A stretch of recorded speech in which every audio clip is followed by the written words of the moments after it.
नमस्कार विद्यार्थी मित्रांनो, मी समीर दिवाण सर, दह कवठेकर प्रशाला पंढरपूर. इयत्ता 9वीचा आपल्याला इतिहासाचा अभ्यास करायचा आहे. या अगोदरच्या व्हिडिओमध्ये आपण भारतापुढील अंतर्गत आव्हाने हा पाठ बघितला होता. यानंतर आता पाठ 4 आर्थिक विकास हा बघायचा आहे. भारताच्या आर्थिक धोरणाचा अभ्यास आपण या प्रकरणात करणार आहोत. मिश्र अर्थव्यवस्थेचा स्वीकार, पंचवार्षिक योजना व त्यांचे यशापयश, बँकांचे राष्ट्रीयकरण, 20 कलमी कार्यक्रम, गिरणी कामगारांचा संप, 1991चे नवे आर्थिक धोरण यांचा विशेषत्वाने अभ्यास या धड्यात आपण करणार आहोत. खरं तर हा पाठ आपल्यासाठी खूप महत्त्वाचा आहे. सुरुवात आपण बघूया. मिश्र अर्थव्यवस्था. भारताला स्वातंत्र्य मिळवण्यापूर्वीच आपण कोणत्या प्रकारच्या अर्थव्यवस्थेचा स्वीकार करायचा याविषयी विचारमंथन चालू होते. प्रधानमंत्री पंडित नेहरू यांनी कोणत्याही टोकाचा मार्ग स्वीकारण्याऐवजी मध्यम मार्गाचा अवलंब केला. काही देशांमध्ये भांडवलशाही अर्थव्यवस्था होती, तर काही देशांमध्ये समाजवादी अर्थव्यवस्था होती. प्रत्येक अर्थव्यवस्थेचे काही फायदे आणि काही तोटे असतात. भांडवलशाही अर्थव्यवस्थेत उत्पादनाची साधने ही खाजगी मालकीची असतात, तर समाजवादी अर्थव्यवस्थेत उत्पादनाची साधने ही समाजाच्या मालकीची म्हणजेच शासनाच्या मालकीची असतात. मिश्र अर्थव्यवस्था खाजगी आणि सामाजिक अशा दोन्ही क्षेत्रात कार्य करते. आधुनिक भारताचा आर्थिक विकास साधण्यासाठी दोन्ही अर्थव्यवस्थांपेक्षा मिश्र अर्थव्यवस्थेलाच भारताने प्राधान्य दिले. या अर्थव्यवस्थेत आपणास 3 भाग दिसून येतात. 1. सार्वजनिक क्षेत्र. या क्षेत्रातील उद्योगधंदे पूर्णपणे सरकारच्या नियंत्रणाखाली व व्यवस्थापनाखाली असतात. उदाहरणार्थ संरक्षण, साहित्य, उत्पादन वगैरे. दुसरा प्रकार खाजगी क्षेत्र. या क्षेत्रातील उद्योगधंदे पूर्णपणे खाजगी उद्योजकांच्या मालकीचे असतात, अर्थात त्यावर सरकारी देखरेख व नियंत्रण असते. उदाहरणार्थ उपभोग्य वस्तू. तिसरं आहे संयुक्त क्षेत्र. या क्षेत्रात काही उद्योग खाजगी उद्योजकांच्या मालकीचे तर काही सरकारी व्यवस्थापनाखाली चालवले जातात. मिश्र अर्थव्यवस्था सुरळीत चालण्यासाठी खाजगी व सार्वजनिक क्षेत्र यात सुसंवाद असणे गरजेचे असते.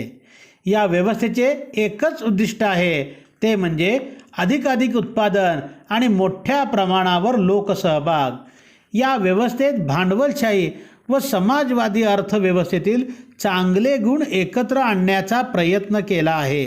नफ्याची प्रेरणा, उपक्रमशीलता, नियमपालन, कालबद्ध नियोजन इत्यादी गोष्टी मिश्र अर्थव्यवस्थेत दुर्लक्षून चालत नाही. या व्यवस्थेत देशहिताला प्राधान्य देण्याची प्रवृत्ती असते. दीर्घकालीन विकासावर अधिक भर देण्यात येतो. संरक्षण, शास्त्रीय संशोधन, शिक्षण, रस्ते, रेल्वे, कालवे, बंदरे आणि विमानतळ उभारणी ही क्षेत्रे भरपूर भांडवल गुंतवणूक लागणारी, पण फळ मात्र उशिरा देणारी आहेत. या क्षेत्रात खाजगी उद्योजक मोठ्या प्रमाणात पुढे येत नाहीत. अशा वेळी सरकारलाच पुढाकार घ्यावा लागतो. वरील पद्धतीने मिश्र अर्थव्यवस्थेचे प्रारूप वापरून आणि पंचवार्षिक योजनांचा स्वीकार करून भारताने विकासाची वाटचाल सुरू केली. 1973च्या औद्योगिक धोरणाने विकासाची गती वाढवली. या धोरणानुसार अवजड उद्योग, उद्योजक घराणे व परकीय उद्योग यांचा प्रभाव आटोक्यात आणणे आणि प्रादेशिक विकासाचा समतोल साधणे या गोष्टींना प्राधान्य दिले गेले. लघुउद्योग, ग्रामोद्योग, घरगुती उद्योग यांच्या विकासावर लक्ष देण्यात आले.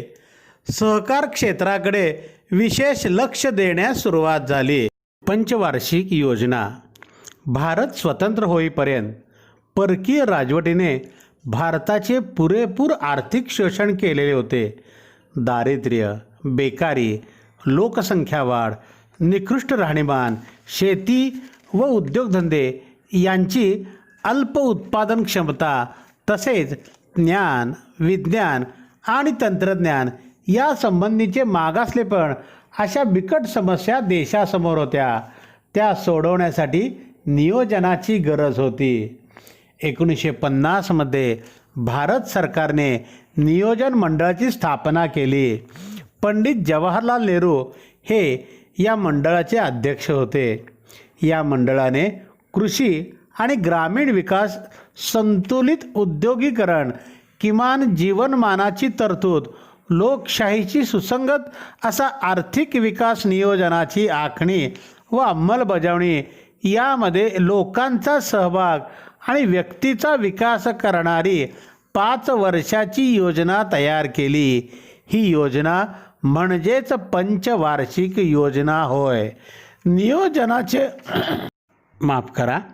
नियोजनाचे मूलभूत तत्व: एखाद्या देशातील साधनसामग्रीचे प्रमाणशीर वाटप व तेथील मनुष्यबळाचा योग्य वापर त्या देशातील जनतेच्या गरजा भागवण्यासाठी झाला पाहिजे. हे नियोजनाचे सर्वमान्य तत्व आहे. आता बघूया योजनांची उद्दिष्टे. भारताच्या आर्थिक नियोजनाची सर्वसाधारणपणे उद्दिष्टे पुढील प्रमाणे आहेत. 1. राष्ट्रीय उत्पन्नात वाढ. 2. मूलभूत उद्योगधंद्यांवर भर देऊन झपाट्याने उद्योगीकरण घडवून आणणे. 3. अन्नधान्याच्या बाबतीत देश स्वावलंबी बनावा म्हणून कृषी उत्पादनात वाढ घडवून आणणे. 4. वाढत्या प्रमाणावर रोजगार उपलब्ध करून देऊन देशातील मनुष्यबळाचा पुरेपूर उपयोग करून घेणे. 5. प्राप्ती आणि संपत्ती यामधील विषमता दूर करणे. 6. वस्तूंच्या किमती स्थिर पातळीवर ठेवणे. 7. कुटुंब नियोजन करून वाढत्या लोकसंख्येला आळा घालणे. 8. दारिद्र्य निवारण करून राहणीमान उंचावणे. 9. सामाजिक सेवांचा विकास करणे. 10. आर्थिक क्षेत्र स्वावलंबी करणे.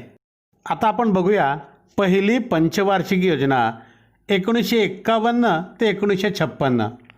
या योजनेत शेती, सामाजिक विकास, जलसिंचन व पूर नियंत्रण, ऊर्जा साधने, ग्रामीण व छोटे उद्योग, मोठे उद्योग व खनिजे, वाहतूक व दळणवळण, शिक्षण, आरोग्य यावर खर्च करण्यात आला. नियोजनबद्ध आर्थिक विकासाची पायाभरणी करणारी ही योजना होती. आता आपण दुसरी पंचवार्षिक योजना बघूया 1956 ते 1961. या पंचवार्षिक योजनेत औद्योगिकरणाचे महत्त्वाकांक्षी उद्दिष्ट साध्य करायचे होते. दुर्गापूर, भिलाई, राऊरकेला येथील पोलादाचे कारखाने, सिंदरी येथील रासायनिक खतांचा कारखाना, चित्तरंजन येथील रेल्वे इंजिनाचा कारखाना, पेरांबूरचा आगगाडीच्या डब्यांचा कारखाना, विशाखापट्टणमचा जहाज बांधणीचा कारखाना इत्यादी प्रचंड व अवजड उद्योगधंद्याचे कारखाने सार्वजनिक क्षेत्रात उभारण्यात आले. शेतीला पाणीपुरवठा करण्यासाठी भाकरा नांगल, दामोदर यासारखी प्रचंड धरणे उभारण्यात आली. या योजनेमुळे राष्ट्रीय उत्पन्नात वाढ झाली. तिसरी पंचवार्षिक योजना 1961 ते 1966. या योजनेत उद्योग व कृषी विकासाचे संतुलन साध्य करायचे होते. दर साल राष्ट्रीय उत्पन्नात वाढ घडवून आणणे, अवजड उद्योग, वाहतूक व खनिज उद्योग विकास, विषमतेचे निर्मूलन करणे आणि रोजगार संधी विस्तार हा मुख्य हेतू होता. तिसऱ्या पंचवार्षिक योजनेनंतर 3 एकवार्षिक योजना 1966 ते 1969 हाती घेण्यात आल्या. या काळात तीव्र दुष्काळाचा सामना करावा लागला. चीनचे आक्रमण, पाकिस्तानचे युद्ध यामुळे विकासांच्या कामापेक्षा संरक्षणाकडे व दुष्काळ निवारणाकडे सरकारला अधिक लक्ष द्यावे लागले. या गोष्टीमुळे भारताच्या अर्थव्यवस्थेवर फार ताण पडला. आता आपण बघूया चौथी पंचवार्षिक योजना 1969 ते 1974. या योजनेची उद्दिष्ट ठरवताना भारत स्वावलंबी बनावा, मूलभूत उद्योगांचा सरकारने विकास करावा, आर्थिक विकासाचा वेग वाढावा आणि समाजवादी समाजरचना निर्माण करण्याकडे लक्ष पुरवावे असे ठरवण्यात आले. या योजनेच्या काळात देशातील 14 प्रमुख बँकांचे राष्ट्रीयकरण करण्यात आले. ही योजना अपेक्षे इतकी यशस्वी झाली नाही. चौथ्या योजना काळात बांगलादेशात युद्धाचे परिणाम भारतीय अर्थव्यवस्थेला सहन करावे लागले. निर्वासितांवरील खर्च करावा लागला.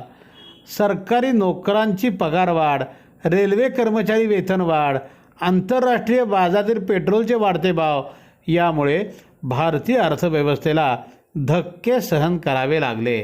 10वी पंचवार्षिक योजना 1974 ते 1979. गरिबी दूर करून देश आर्थिकदृष्ट्या स्वावलंबी बनवण्याचे प्रमुख उद्दिष्ट डोळ्यासमोर ठेवून ही योजना तयार करण्यात आली.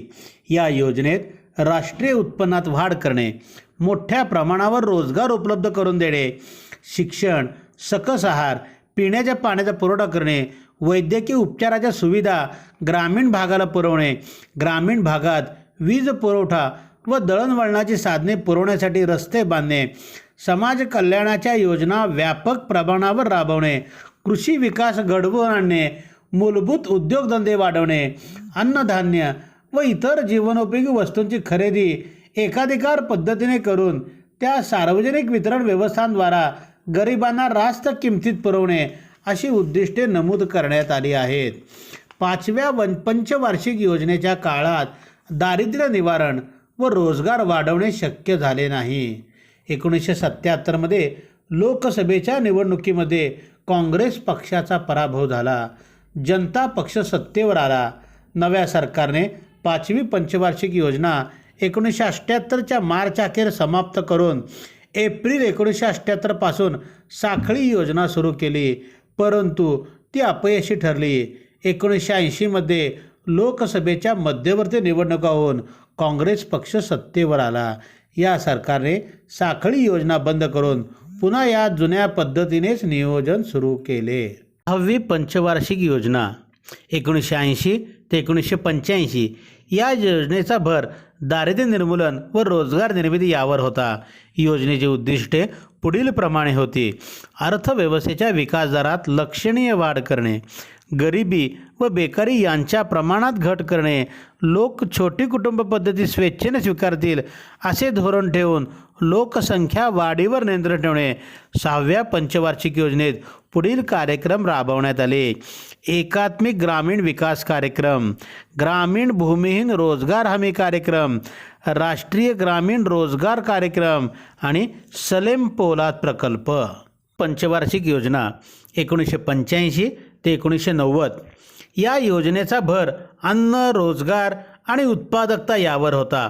विकास, आधुनिकीकरण, आत्मनिर्भरता, सामाजिक न्याय यावर भर देणे, उत्पादनाच्या तंत्रांमध्ये सुधारणा करणे, राष्ट्रीय उत्पन्नात दरवर्षी 5% वाढ करणे, अन्नधान्याच्या उत्पादनात वाढ करणे ही या योजनेची उद्दिष्टे होती.